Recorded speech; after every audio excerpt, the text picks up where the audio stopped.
were soldiers. Soldiers don't go to hell. It's war. Soldiers, they kill other soldiers.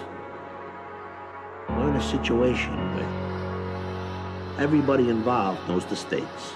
My soldiers do not buckle or yield when faced with the cruelty of this world! My soldiers push forward! My soldiers scream out! My soldiers rage!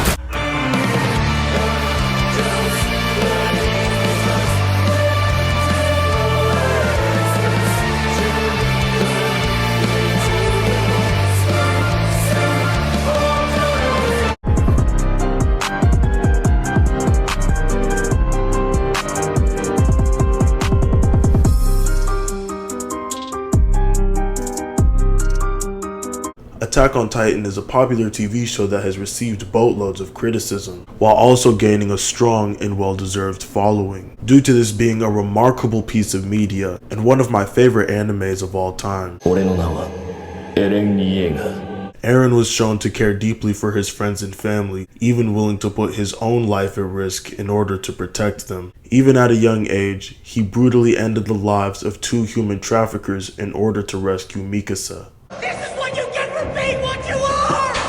Die! What's special about the world of Attack on Titan is that the citizens of Paradis believe that they are the last survivors to walk the earth. Now, why would they think that, you may ask? Well, the answer to your question is the fact that they are enclosed within a series of walls that were built long ago. The purpose of these walls is to protect them from the giant humanoid man-eating monsters better known as Titans. On a random Tuesday, the humongous walls are breached by 2 abnormal Titans. One is referred to as the Armored Titan. He has an exterior shell that's so hard that he easily ran straight through the walls. Paired with the Colossal Titan that was so tall it didn't even need to get on its tippy toes to see over the walls. When the Armored Titan left a gaping hole in the wall, this made room for the smaller Titans, and I'm using the term smaller lightly because these Titans were still bigger than any other human could be. They ranged from 3 to 15 meters tall. That's approximately 10 to 50 feet tall in freedom units. The smaller Titans were able to calmly roam through the city and eat every human in sight. This was when Eren witnessed his own mother be eaten by a Titan.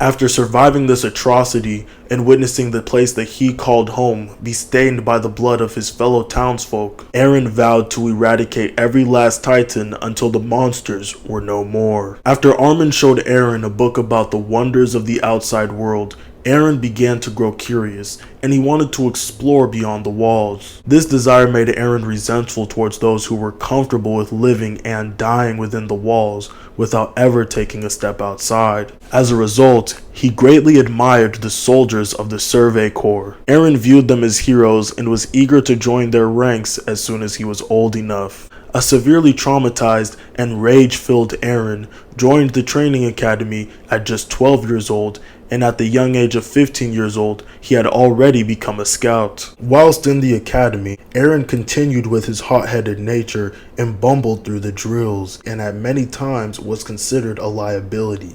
When the scouts discovered that Eren could change into an abnormal Titan, they questioned his loyalty to them and even imprisoned him. This was largely due to their fear of his power, as well as Eren's stubborn nature, which caused him to frequently disobey the commands of his superiors in battle. Eren and the rest of the Eldians found out that for centuries, the various houses subservient to the Fritz family were locked in constant conflict over control of the 8 Titans. Despite the ongoing battles, the founding Titan's power maintained order within the Eldian Empire. However, when Karl Fritz inherited the founding Titan as the 145th king, he chose a different path. Fritz agreed with the rest of the world and believed that Eldia deserved punishment for its centuries of atrocities. The nation of Marley, which was once subjugated by Eldia, seized the opportunity to gain power. Marley succeeded in acquiring 7 of the 9 Titans. This significantly tipped the power balance in their favor. King Fritz grew tired of the endless conflict and grew sympathetic to Marley's suffering under Eldian rule. He teamed up with the Tibers to fabricate the legend of Helos and orchestrate Eldia's collapse. Fritz used the founding Titan to end the war and relocate the Eldian capital to Paradis Island. The 3 massive walls were constructed around the remaining Eldian territory to protect it from Marley. Fritz threatened to unleash the numerous colossal titans within the walls if Marley ever chose to attack. He then sealed the walls and erased the memories of Eldia's past from its people.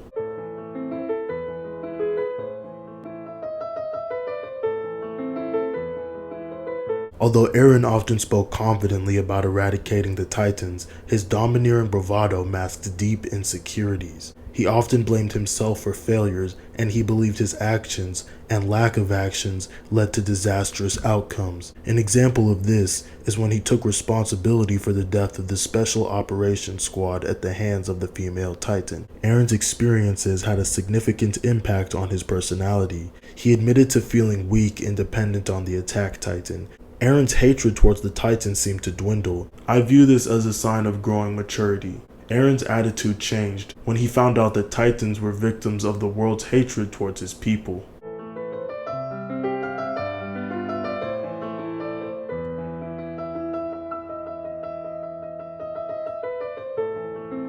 After recovering Shiganshina, Eren made significant strides in his strategic and analytical skills. He maintained his cover as a Marleyan soldier, secretly communicated with the Survey Corps, and made accurate deductions about Falco and the Warhammer Titan. He even used the Jaw Titan to break the Warhammer Titan's crystal and obtain its power.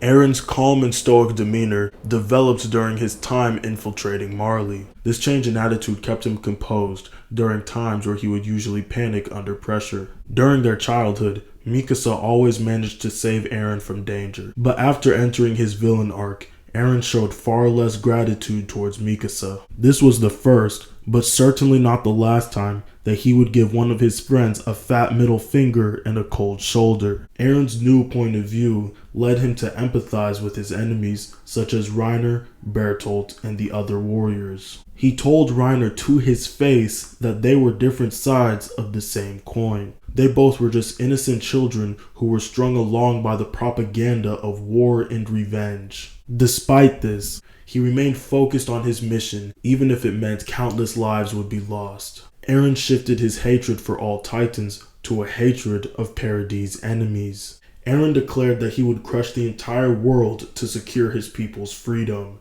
And spoiler alert, there was no cap in his rap. Eren became more willing to use unethical means like harming innocent people if it meant that he could secure his goals. Despite his crimes against humanity, he developed a distaste for war and even acknowledged its endless suffering. His traumatic experiences affected him deeply, and he struggled with feelings of depression and guilt, especially about his friends and Mikasa, who was essentially his love interest. Eren cut off all of his friends and burnt every bridge that he had been building for years. Some of you may be familiar with the term villain arc, which is a self-destructive chapter in one's life, usually after a traumatic event like death of a loved one or a breakup. This is what Eren went through towards the end of his young life. He wanted all who opposed him to feel the same pain that he had felt all of his life. The trauma Eren went through would be enough to drive any young man mad, although this is not an excuse for his actions, simply an explanation. There's plenty of people who have gone through trauma and did not choose to end the lives of 80% of the innocent population. Eren's final actions were truly disgusting. He used his newfound powers to commit a global genocide on the same world that called him an island devil. I know that his actions were driven by complex emotions and a desire for a resolution, but it doesn't take a genius to realize that unleashing 573,084 394-foot tall colossal titans is overkill/genocide. Although I do usually stray away from speaking about my political beliefs, I just want to let you know that genocide is wrong. genocide is bad, and genocide is never acceptable and can never be justified, even in fiction. And this is part of the reason that the author of Attack on Titan caught a lot of flack, because people were questioning him and saying, what is the purpose of the story? Great story, by the way, but what's the purpose? Everybody died. The Hitler of the world won. I mean, he killed everyone. It's like he couldn't even say anywhere that genocide is bad. He kind of left it ambiguous. And some people wanted him to say, hey, let these 14-year-olds watching Attack on Titan know that genocide is bad. But he kind of made it look cool in a way, and that put a bad taste in a lot of people's mouths.